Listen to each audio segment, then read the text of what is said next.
Please put it in my ass.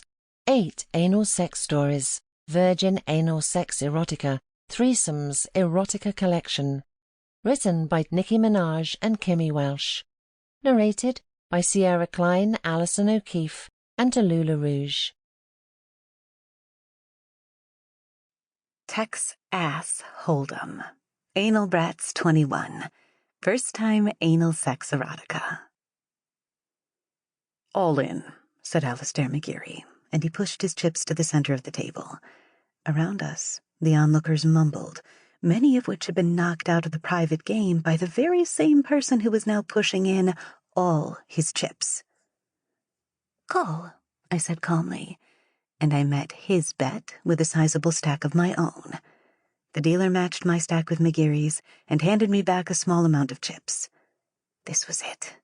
Losing would leave me finished, with no hope of catching up. The other man at the table had already folded, so it was up to McGeary and me to turn over our cards. Ladies first, he said, nodding to me. I flipped over the cards and set them on the table. The men around leaned over and looked down on 2 kings. Not bad, McGeary said, and he turned over a pair of aces. I closed my eyes and let out a breath. I'd needed luck on my side for sure. The dealer laid down the first 3 cards, and everyone leaned in for a closer look. Nothing to help either of us. McGeary was still in front. The 4th card landed in the same manner.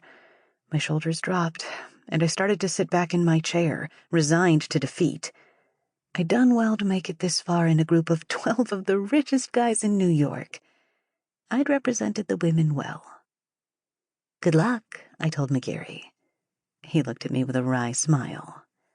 You don't need luck when you have skill. The dealer turned the last card over. I didn't look to it.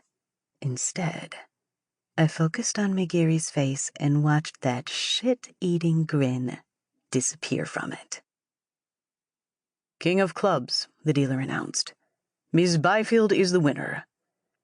I sat forward and looked down to confirm it. McGeary had thrown his cards into the middle of the table and was letting out a stream of curses. I beamed wide as the chips got pushed in my direction. McGeary couldn't even look at me. He was already grabbing his coat and rounding up his goons. Who needs skill when you have luck? I giggled. He shot me a stern look. I'll win it all back and more if you have the guts to turn up here again. I do, I smiled. He let out a grunt and made for the exit, with 2 of his cronies in tow. The remaining guys moved in closer for the head-to-head. It was just me and Mr. Charles, but I had a sizable stack. I fancied my chances, even if it was against one of the best poker players to ever grace these tables. $2 million. I thought of all the things I could buy.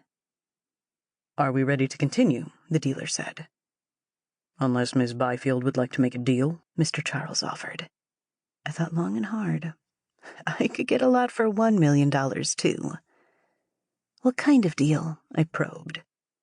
We can hash that out once you accept. Why should I accept when I don't know the terms?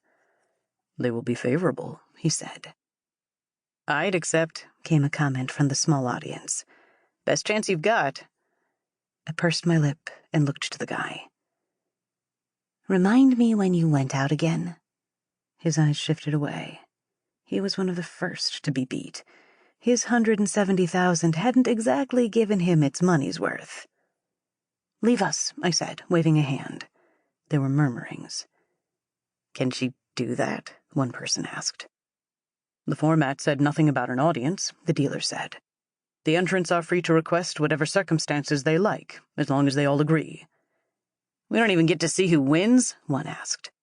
Tournament rules stipulate there is no obligation for entrants to be permitted to view the entire tournament. So we're being kicked out. You are, I said coolly. If Mr. Charles agrees. The suave gent opposite nodded, holding my gaze. He clasped his fingers in front of himself. Gentlemen, the dealer said, and he rose from his feet and opened the door. The room we were in was a small empty shell with bright lights and eggshell paint. It had been chosen for its plain interior. This was a game of high-stakes cards and... Sample complete. Ready to continue?